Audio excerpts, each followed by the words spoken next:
Yo yo, bienvenue dans cette nouvelle vidéo. Aujourd'hui, le top de l'année 2022, vous commencez à connaître la chanson. On va de toute façon embrayer direct. Juste deux petits trucs. Je mets pas de numéro dans le top parce que la plupart des films sont interchangeables. C'est pour ça que je le fais pas. Juste, il y a deux trucs que j'aime bien faire, c'est évidemment donner mon film préféré de l'année parce qu'en l'occurrence, en plus, cette année, il y en a un. Et aussi, on va dire, le premier film dont je vais parler, c'est toujours un peu un film qui a rien à faire dans un top. C'est peut-être parce que j'aime bien démythifier un peu ce truc-là du top, etc. Par exemple, une année, c'était Tyler Rake. Une autre année, c'était Riders of Justice. Bon, d'ailleurs, il y a toujours un peu la même thématique. Mais d'ailleurs, ça va être aussi un peu le même cas sur, du coup, ce premier film dont je vais parler. Parce que ça va être Ambulance de Michael Bay. Oui, oui, je le mets dans un top. Et justement, avant de parler du film, je vais me décaler là, comme ça je vais pouvoir mettre les affiches au fur et à mesure juste là, parce que j'ai adoré ce film, mais pour plusieurs raisons, et aussi parce que, presque ses défauts, c'est ce que j'ai aimé dans le film. Je vais m'expliquer. Alors oui, c'est vrai que j'aime Michael Bay, mais j'aime pas non plus tous ses films d'une manière inconsidérée. En l'occurrence, Ambulance, il y a plein de choses que j'aime bien dans ce film. C'est ce que j'aime chez lui un peu, c'est aussi ce trop plein d'idées, c'est cette volonté de beaucoup en faire, etc. Notamment, c'est pour ça qu'on avait fait une vidéo sur la chaîne, sur Bad Boys 2, ou encore une fois d'ailleurs sur Pain and Gain, qui font partie des films les plus Michael Bay et de pourquoi on aime Michael Bay d'ailleurs en général sur cette chaîne. C'est un mec vraiment qui déborde d'idées. Bad Boys 2, ça déborde d'idées. Et en plus, ça déborde d'idées où le mec, parfois, tu te dis, putain, il va loin quand même. Quand on s'arrête, enfin, dans Bad Boys 2, au bout d'un moment, t'as une course-poursuite où on te jette des corps. Quand même pas mal. Et voilà, il a fait des films moins bien, comme The Island. À la base, je l'avais revu parce que je voulais le chroniquer. Parce qu'à l'époque, j'avais bien aimé. À l'époque, il y a longtemps. Et en fait, en le revoyant, je me suis rendu compte que c'était pas un très bon film. Mais tout ça pour dire que, parce que là, je commence à faire une chronique sur Michael Bay. Et par contre, je peux comprendre qu'on n'aime pas ce film à cause de ça. Il est extrêmement fatigant. C'est-à-dire que le film, il dure plus de 2 heures, je crois, il dure 2 heures et quart. Et putain, mais c'est un truc de fou comment il fait presque mal à la tête. À la fin du film, on est physiquement, je trouve, épuisé par le film. Tellement, alors ça va très vite, il y a beaucoup de choses, il y a beaucoup de plans. Oui, certes, ça découpe. Michael Bay a toujours un peu le cliché de il y a 10 000 cuts à la seconde, même si je trouve que c'est pas tout le temps vrai, mais bon, bref. Là, en l'occurrence, dans Ambulance, quand même un peu. C'est un peu presque parfois le cliché de lui-même, mais c'est surtout qu'il déborde d'idées. Le film ne s'arrête jamais. C'est-à-dire qu'au bout d'un moment, c'est certes une course-poursuite pendant la majorité du film dans une ambulance, mais il faut tenir ça. Ça veut dire qu'il faut trouver des idées. Jusqu'à, au bout d'un moment, quand ils font la chirurgie du gars dans l'ambulance, en mode FaceTime et tout. Et en fait, ce qui est incroyable, c'est qu'il te met une idée, tu crois que c'est bon, et en fait, il t'en retrouve une autre. Et après, il t'en retrouve une autre. Et en fait, t'as une espèce d'escalade d'idées que c'est hyper, je trouve, agréable à regarder. Parce que, enfin, agréable. Au-delà du fait que c'est épuisant. En plus de ça, je trouve que les personnages se tiennent. J'adore comment il est construit. J'adore comment il joue avec son frère. Évidemment, du coup, forcément, son frère, c'est un peu le penchant, on va dire, gentil, etc. Peut-être un peu trop, mais on a besoin de ça, en fait, dans le film. Parce qu'entre Jake Gyllenhaal, qui a un sacré caractère, et l'infirmière, qui est pas très agréable au début, mais qui a une vraie évolution au fur et à mesure du film. Alors, je dis pas que le scénario d'Ambulance est absolument incroyable. Ce que je veux dire par là, c'est que, en fait, dans la simplicité de ce qu'il fait, il le fait plutôt bien. Et notamment dans la construction de ses personnages, et dans l'évolution de ces personnages-là au fur et à mesure de l'histoire. Et du coup, ça, déjà, c'est agréable, et tous les films n'arrivent pas à le faire. Et un autre truc aussi, c'est le côté complètement expérimental qu'a Ambulance. C'est-à-dire que je trouve que ce film, c'est un exercice de style. Il a dit, ok, on va faire une course-poursuite d'ambulance, tous vos trucs de drone là, moi je vais le faire. Et en fait, ce qui est hyper intéressant, c'est que c'est trop, c'est presque trop. Comment est-ce que je peux utiliser des drones, même quand ça sert à rien? C'est-à-dire qu'au bout d'un moment, t'as un plan où ils sont en train au tout début de braquer une banque, et t'as Jake Gyllenhaal qui va vers la porte parce qu'il y a un keuf qui toque, et carrément il te met un plan au drone qui survole Jake Gyllenhaal en train de marcher pour aller à la porte. Et ce plan-là, il sert en soi pas à grand-chose. Mais c'est comme ça pendant tout le film. Et c'est ça qui est ouf. C'est-à-dire que vraiment, il prend n'importe quelle excuse pour filmer au drone et voir ce que ça rend. Et parfois, il te fait des plans qui sont d'ailleurs, mais magnifique, c'est un truc de fou, vraiment c'est une leçon de comment filmer avec un drone dans un film d'action, à certains moments, pas tout le temps. Et puis d'un autre côté, il y a aussi des moments qui servent à rien, mais encore une fois, comme ça fait très exercice de style ce film, moi perso je lui pardonne en fait, parce qu'il y a ce truc là où tu sens Michael Bay, on dirait qu'il s'entraîne avec les drones ou qu'il s'amuse. Et je trouve ça assez génial en fait, parce que là où j'aime le plus Michael Bay, c'est quand il est vraiment libre. Dans Transformers, il est pas vraiment libre au final. Il y a quand même des gros producteurs, il y a quand même Spielberg derrière, et c'est quand même un sacré bordel, Transformers. Alors que quand il fait Pain and Gain avec, je crois, 20 millions de dollars de budget, si je dis pas de bêtises, bon voilà, il retourne quand même à des films un peu plus petits, et c'est là où il peut exprimer vraiment tout son truc. Et aussi, ce que j'adore chez lui, il a un cinéma qui est assez spécial sur la violence et comment il montre la violence. Et l'un truc qu'il fait, c'est que dans Six Underground, le truc qui m'a marqué, c'est la manière qu'il a de... Je parle déjà beaucoup trop d'Ambulance, mais je vais essayer d'être... Il y a des films où je serai plus rapide parce que j'ai déjà fait des critiques. Mais donc, du coup, sur Six Underground, ce qui est intéressant, il y a vraiment tout un aspect où il prend son temps à te filmer les dommages collatéraux que ces films d'action sont en train de causer. Quand au début, ils sont en course-poursuite dans la ville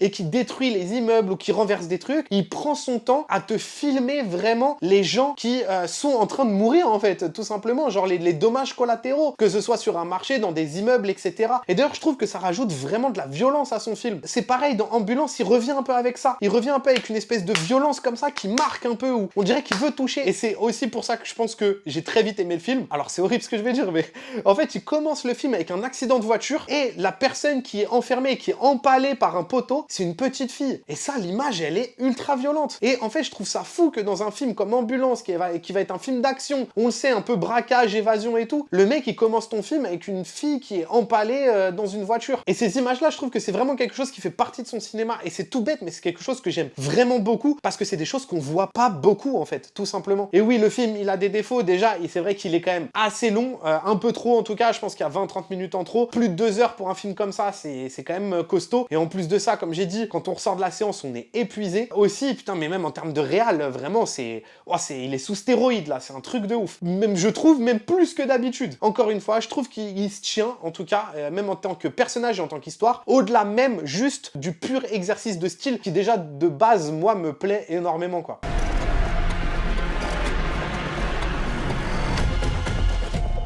What can I do you for, officer? We're just doing a transfer in the back. I'll let you in 20 minutes. If I could just get it done real quick, because I'm on the clock. Promise not to rob the place. Seriously, because that would be bad for my job. Enfin bref, voilà pour Ambulance. On va passer du coup au prochain film. Donc là, c'est parti, hein, jusqu'au top 1, on va dire. Tous les films que je vais dire, on peut entre guillemets un peu les intervertir, etc. Et d'ailleurs, je vais commencer un peu par tricher et je vais prendre 2 films, tout simplement parce que, en fait, prendre qu'un seul de ces films-là, je trouve que ça faisait un peu beaucoup et je préfère un peu les réunir parce que c'est des petits films qui sont, je trouve, très très cool, qui m'ont beaucoup marqué cette année. Si je les mettais tout seul, je trouvais que c'était un peu fort de café. Bref, trêve de bavardage, tout ça pour dire que les 2 films que je vais mettre ensemble, ça va donc être Tempura et L'école du bout du monde. Alors, je vais essayer d'être un peu plus rapide que Ambulance, parce que je trouve que j'ai déjà beaucoup trop parlé sur Ambulance. Je vais commencer par Tempura, donc c'est un film japonais, et c'est un film surtout, en fait, que je trouve extrêmement beau dans ce qu'il raconte et de comment il le raconte. C'est-à-dire que c'est rare, j'ai l'impression en tout cas, de voir des films qui te racontent de cette manière-là et d'une manière aussi vraie, on va dire, les relations humaines entre Japonais. Et surtout la complexité que c'est de rencontrer quelqu'un au Japon. Et surtout, en fait, même les rapports sociaux sont tellement différents et parfois quand même un peu compliqués. Et c'est ouf la vérité qui ressort de Tempura. Alors sachant que d'ailleurs au passage, c'est un film qui moi au début m'avait fait pas mal peur. Parce que la bande-annonce me faisait peur. Même l'affiche et le nom, je sais pas, j'étais en mode, le film avait l'air d'être fou. Alors que pas du tout. C'est un film qui certes a un peu de folie. Parce qu'en gros, c'est l'histoire d'une meuf qui entend une voix. Et en fait, c'est comme s'il y avait une personne qui était avec elle tout le temps. Alors elle le voit pas, elle le personnalise jamais. Mais en fait, c'est comme une voix off. Et elle parle à cette voix off-là. Et parfois aussi, elle matérialise certaines choses. Mais c'est toujours d'une manière très terre à terre. Et surtout, ça reste dans cette espèce de vérité qui continue à suivre le film. Parce que la manière dont c'est réalisé, c'est très brut, quoi. Mais déjà, les acteurs sont géniaux. L'actrice principale, elle porte le film de A à Z. C'est incroyable. Il y a juste peut-être un moment dans le film qui est un peu moins fort, qui dure un peu plus longtemps. C'est quand elle part en Italie voir une pote. Mais sinon, vraiment, il y a tout un discours sur la solitude aussi, qui est encore plus présent dans une société comme le Japon. Mais je pense qu'il peut résonner en chacun de nous. Rencontrer l'autre, comment le rencontrer, etc. Et qui touche une espèce de vérité, je trouve, dans les relations humaines et dans les relations sociales au Japon, que je trouve magnifique. J'adore où est-ce que la réalisatrice va dans la fin, comment ça se termine, et j'ai trouvé ce film extrêmement touchant. Voilà, je trouve que c'était un très joli petit film. 美味しかったらいいんだけど何なんだろう毎度毎度この関係店に入る瞬間はドキドキしたけど最近お一人様焼肉の人多いみたい Et donc le deuxième film, c'est L'école du bout du monde, qui est un film bhoutanais. C'est un premier film, et au-delà même d'être un premier film, si je dis pas de bêtises, tous les acteurs de ce film sont des amateurs. Et il faut bien retenir ça, parce que c'est absolument incroyable à quel point ils jouent tous bien. En gros, c'est l'histoire d'un bhoutanais, d'un jeune, qui chante, qui va dans des bars, son rêve c'est de partir en Australie, et en gros qui travaille pour, on va dire, l'éducation nationale de là-bas. Sauf que le truc, c'est qu'il est pas trop dedans, il kiffe pas trop sa life, il est tout le temps avec son casque et tout. Et ce qui est marrant, c'est que la directrice de l'endroit un peu où il est, va finir par l'envoyer pour un trimestre dans l'école la plus reculée du monde apparemment. À la base, il veut évidemment absolument pas. Voilà, il y a vraiment aussi ce truc-là où c'est un jeune de la ville, iPod, téléphone, il a aucun rapport avec la nature, etc. Donc il y a évidemment tout le discours entre justement l'humain, même pas que la ville et la nature, mais juste l'humain en fait. Donc bref, tous les acteurs de ce film sont absolument incroyable. C'est-à-dire que c'est fou d'être aussi loin du cinéma et en même temps aussi proche et aussi vrai. Et il y a surtout une fille qui a genre, je crois, 7-8 ans, qui s'appelle Pemzam, qui est, mais incroyable de vérité et qui joue, mais tellement bien. En plus de ça, le film est vraiment bien écrit. L'évolution du personnage principal qui parle de la ville, qui au début est dégoûté, qui a pas envie d'aller là-bas, qui marche avec eux là pendant 8 jours un moment dans la jungle avant d'arriver à l'école du bout du monde. Il y a déjà un peu une évolution l'évolution de ce personnage-là, comment elle est écrite et comment elle est construite au fur et à mesure du film. Elle est vraiment très bien travaillée. Et il n'y a pas un seul moment où tu dis ah ouais, vas-y, j'y crois pas trop, ou bon là c'est un peu facile. C'est-à-dire qu'il te le construit petit à petit, donc tu crois un peu en tout ce qui se fait. Et en plus de ça, c'est un film vraiment ultra feel good. Il est hyper agréable à regarder, c'est un vrai petit film, c'est un vrai petit bonbon. Et puis en plus de ça, c'est aussi un très beau film sur le Bhoutan et sur notre rapport à l'humain et à l'autre. C'est un très joli film que je vous recommande vraiment vivement de regarder.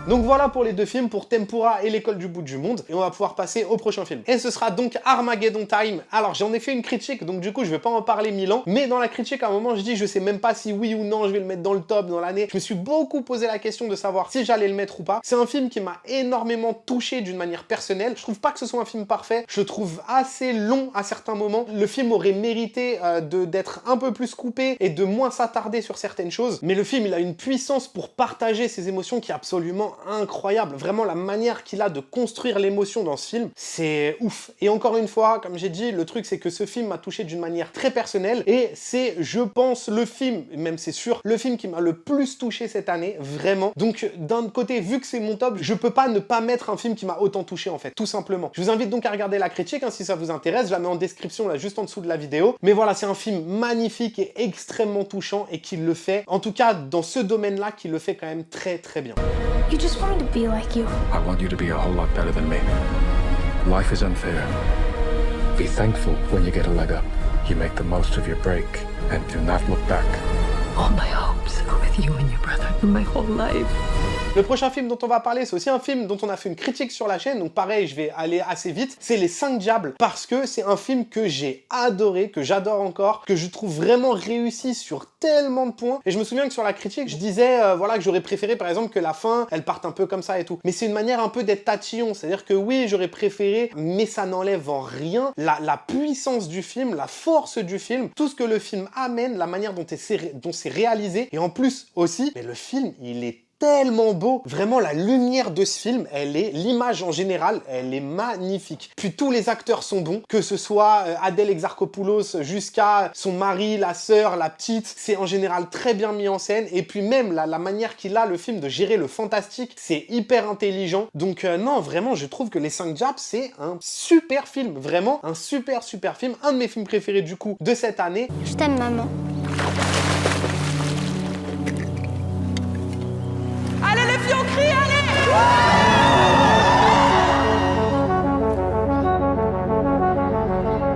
Vicky, viens dire au revoir à ton père!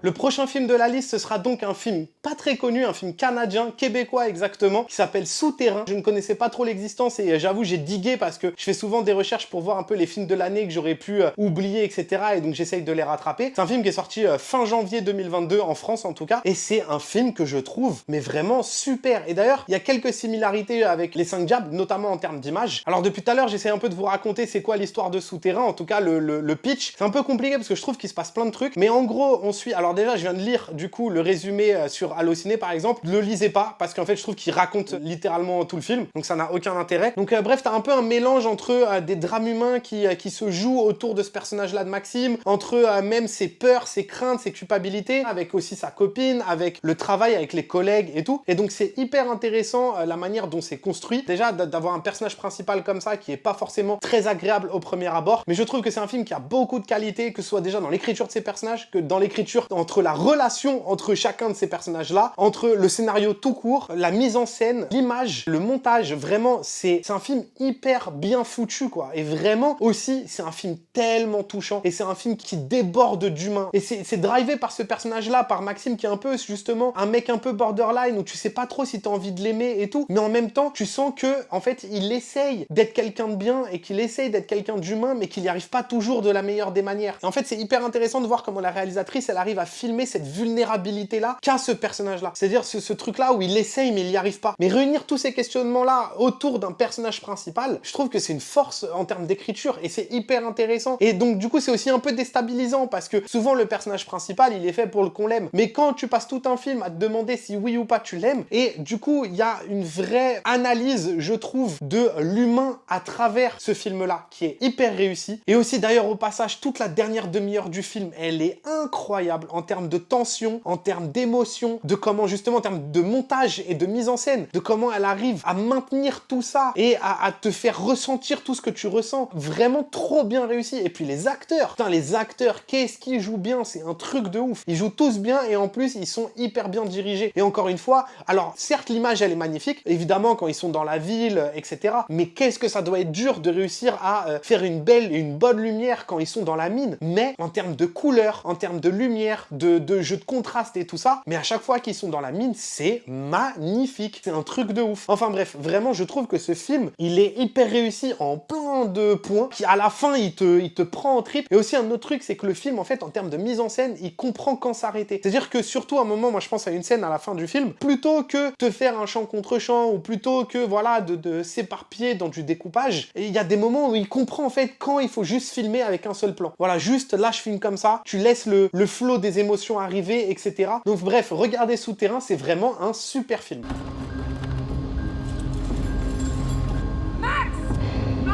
Fais-toi ça! On peut pas revenir en arrière, Mario! Je fais tout pour me racheter, là! Ça m'en donnera pas, mon gars!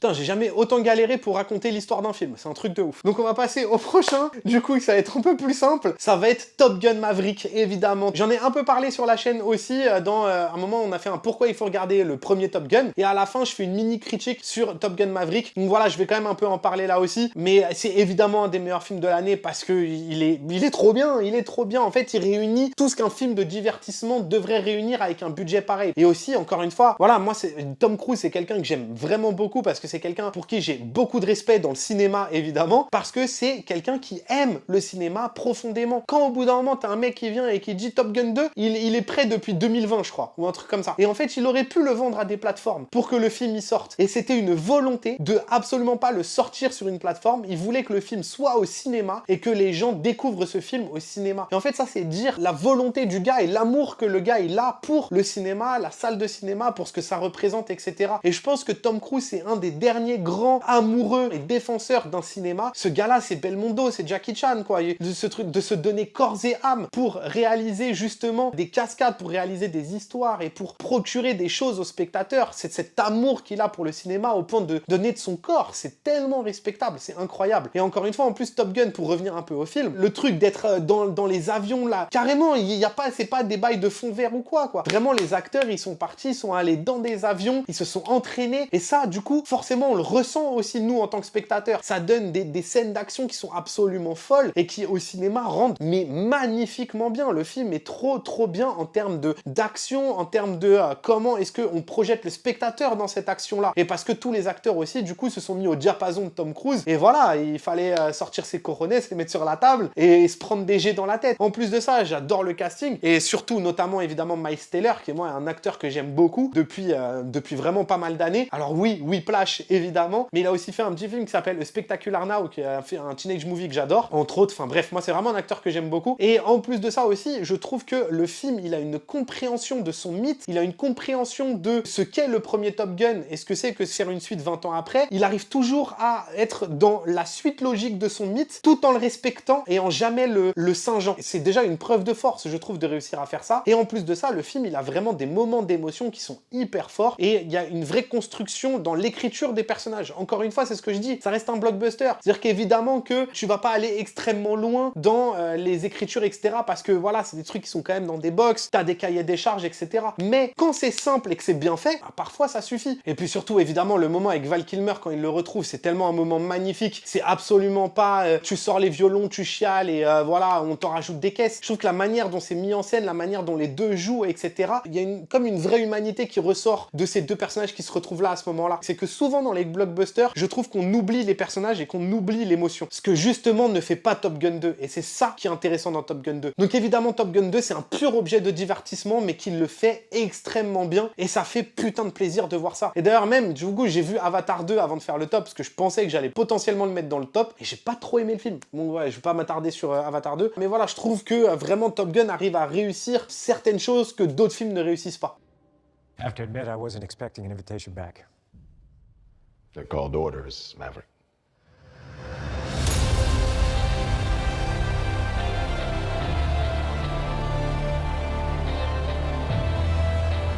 Le prochain film du top, c'est aussi un film dont on a fait une critique, donc pareil, hein, en dessous de la vidéo, comme d'habitude, si vous voulez voir, donc je vais essayer d'être un peu rapide. C'est Sans filtre, la Palme d'Or du coup de cette année à Cannes, parce que c'est vraiment un film que j'ai tellement kiffé regarder, voilà, tout simplement. Qu'est-ce que j'ai ri devant ce film-là. Et puis, en plus, il est tellement intelligent dans la manière dont il est fait, dans les personnages. Alors oui, certes, la partie 3 du film, elle est un peu moins forte que les autres, c'est une réalité, mais elle continue quand même de suivre le propos de ce que a amené tout le film. Mais de toute façon, les deux premières, elles sont tellement intelligentes que déjà rien que je trouve que ces deux premières parties-là, elles portent littéralement tout le film. Donc voilà, Sans filtre, moi c'est vraiment un film que j'ai adoré. Je vais pas m'étaler plus que ça encore une fois. Je vous invite à regarder la critique. You looks paid for the tickets. Not bad, huh? So what do you do? I sell shit. The success of a luxury cruise mainly depends on you. I don't want to hear anybody saying no.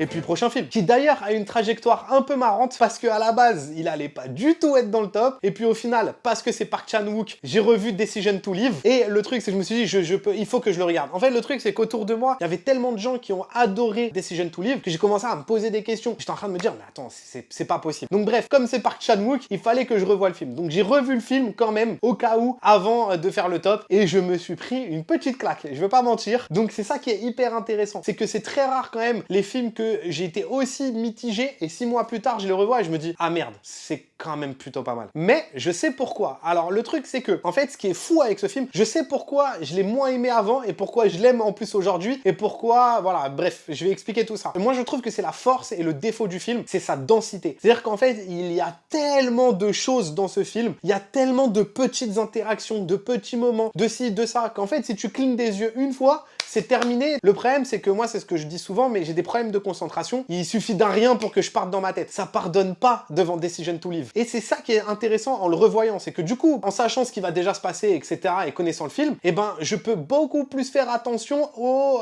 petits détails qu'il y avait avant, ce que j'avais loupé moi, parce que je partais un peu dans ma tête. En fait, je trouve que c'est un film vraiment exigeant, mais vraiment, c'est une masterclass, je trouve, en termes de maîtrise de cinéma. Vraiment, le mec comprend tellement son médium que ça en devient ridicule. Et en fait, ça en devient tellement ridicule, justement, que c'est trop, en fait. Alors, il y a quand même 2-3 trucs que j'aime pas trop dans le film, notamment le switch qu'il y a au milieu, et puis il y a 2-3 trucs auxquels je suis pragmatique. Peut-être que la fin, je suis un peu pragmatique, parce qu'il y a quand même quelque chose de très poétique. Peut-être, justement, peut-être un peu trop poétique, parce que je trouve que le film, il est quand même assez terre-à-terre, on va dire. Mais bon, est-ce que je peux lui en vouloir? Je sais pas. Sachant qu'en plus de ça, toute la discussion qu'il y a dans la voiture juste avant, elle est incroyable, elle est tellement forte. Et puis cette phrase qui est magnifique, que je vais pas dire là maintenant du coup pour pas spoil, mais qu'elle dit en chinois, et il lui demande de répéter, etc. Mais que nous, on entend et qu'on comprend. Enfin bref, elle est extrêmement touchante cette phrase, elle est incroyable. Et d'ailleurs, ce qui m'amène à aussi peut-être, pas du tout un des défauts du film, mais un truc que je me suis rendu compte en revoyant le film. Alors, c'est pas forcément une vérité absolue, dans le sens où il y a évidemment des Français et d'autres gens dans le monde qui ont aimé Decision to Live, mais j'en ai parlé avec Tena, qui est une Coréenne et qui m'aidait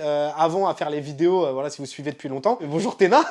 Et j'en ai parlé avec elle, parce qu'elle avait adoré le film. Et en fait, ce que je lui ai dit, c'est que en revoyant du coup Decision to Live, je trouve que c'est un film extrêmement coréen. Et il y a des moments dans le le film, je pense qu'ils sont encore un peu plus compliqués à capter si on n'est pas coréen en fait, parce qu'il y a des jeux de mots, etc. Notamment quand ils sont dans la morgue au début et qu'elle dit excuse-moi je parle pas très coréen et qu'elle dit un mot, que lui il reprend le mot et il lui dit tiens mais c'est marrant vous parlez presque mieux coréen que moi, et peut-être aussi notamment et surtout dans la manière de traduire le film, et ça a dû être un peu compliqué, et je pense qu'il y a plein de subtilités dans Decision to Live, et Tena était d'accord avec moi. Et puis évidemment aussi en termes d'acting, qu'est-ce que c'est bien joué, c'est vraiment un truc de fou, c'est toujours très bien amené, c'est toujours très subtil, toujours très beau, et puis Tang Wei, elle est rayonnante dans le film, enfin je sais pas si rayonnante c'est le mot, mais elle est magnifique dans le film, vraiment ce qu'elle projette, comment elle est, et puis voilà, c'est ces moments d'émotion, et puis c'est une actrice que j'aime bien quand même, elle est dans Hacker, et même l'acteur principal, dont je suis désolé, j'ai pas le nom, je le mettrai là, il joue vraiment extrêmement bien, et c'est, voilà, un film d'une incroyable maîtrise, dont ses qualités sont aussi presque un peu ses défauts.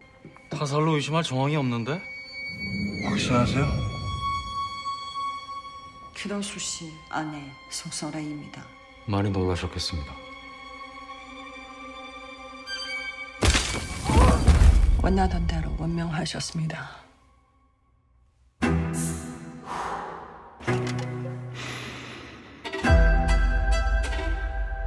Et bah si je dis pas de bêtises, il reste que 2 films, donc on arrive déjà presque à la fin. Donc le prochain film avant le top 1, ça va être un film qui vient tout juste de sortir, comme vous avez peut-être avant, je sais pas si je l'aurais coupé dans la vidéo, mais c'est pas Avatar 2. C'est Les Banshees d'Inisherin, qui est un film du coup irlandais que je trouve incroyable, par le réalisateur de Bruges et de Three Billboards, et qui est un film mais tellement cool. Vraiment, il est tellement intelligent, et c'est marrant d'ailleurs, parce que là j'ai pas fait exprès, j'y pensais avant, mais là j'ai pas fait exprès, mais il me fait beaucoup penser à Decision to Live, parce que c'est un film aussi d'une maîtrise en termes d'écriture et de mise en scène qui est assez ouf, parce que c'est un film qui est très dense. Alors la différence avec Decision to Live, c'est que dans la densité en fait même de, on va dire, ce qu'il y a entre les personnages, etc., les petits, c'est que tu rajoutes une enquête policière, alors que justement dans les Banshees d'Inisherin, t'as pas en fait tout ce côté déjà thriller ou enquête policière, même si c'est pas intéressant, qu'au final on s'en fout un peu à un certain niveau dans Decision to Live. Dans les Banshees d'Inisherin, t'as rien de tout ça. C'est genre juste littéralement un mec qui décide de détester, alors c'était son meilleur pote avant, donc Brendan Gleeson, qui décide de détester Colin Farrell. Et c'est tout. Et en plus de ça, c'est un film tellement minimaliste, ça se passe juste sur une île au large de l'Irlande, une toute petite île où tout le monde se connaît, t'as 3 baraquements, et puis c'est tout, et puis t'as un pub où tout le monde se retrouve. Mais à l'intérieur de ça, t'as une densité d'écriture qui est incroyable. Vraiment, il y a chaque interaction est intéressante, et chaque personnage est intéressant, parce qu'à chaque personnage, en fait, il y a un but, une volonté, un défaut fatal qui va finir peut-être par lui coûter à un moment donné. En le voyant, j'ai pas encore tout compris et tout vu. Même à chaque personnage, que ce soit Colin Farrell, que ce soit sa sœur, Brendan Gleeson, que ce soit le personnage de Dominique, qui joue un peu le stupide du village, etc. Et qui au final, d'ailleurs, joue le stupide du village, mais qui est loin d'être le plus stupide du village, parce que parfois il dit des trucs les plus sensés. Et en fait, c'est ça que je dis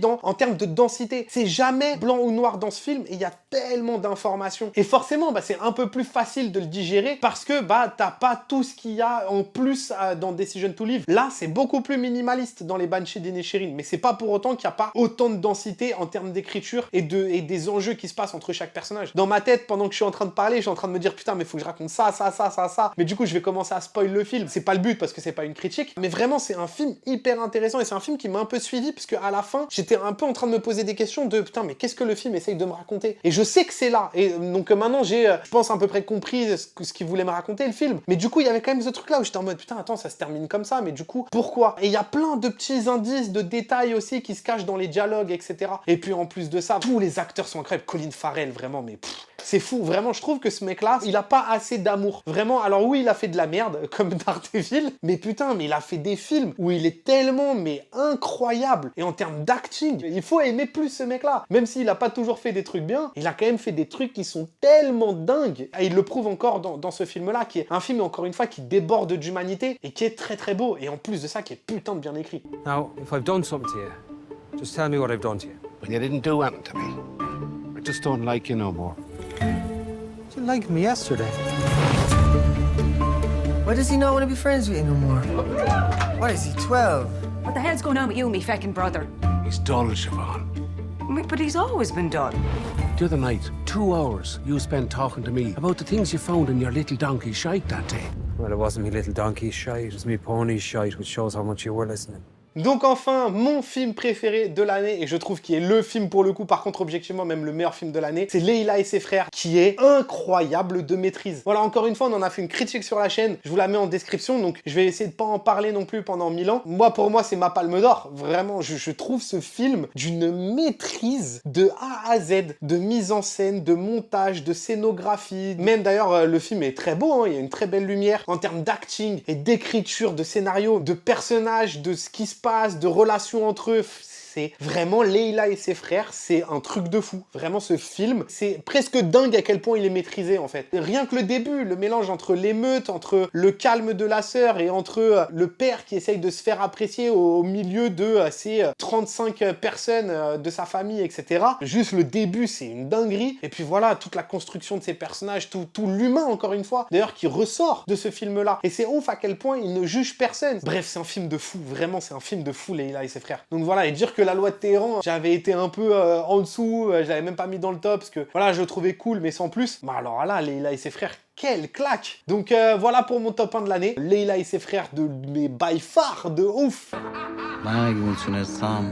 نفری مغازه می‌خریدم واسه خودمون باورم می‌کردم بزرگ فامیل آج غلام وصیت کرده بعد خودش تو بشی بزرگ فامیل چون هیچکی ندونه تو باید بدونی بزرگ فامیل بودن با من تو چی کار میکنه کادو اول عروسی کم پولی نیست خودت چی داری؟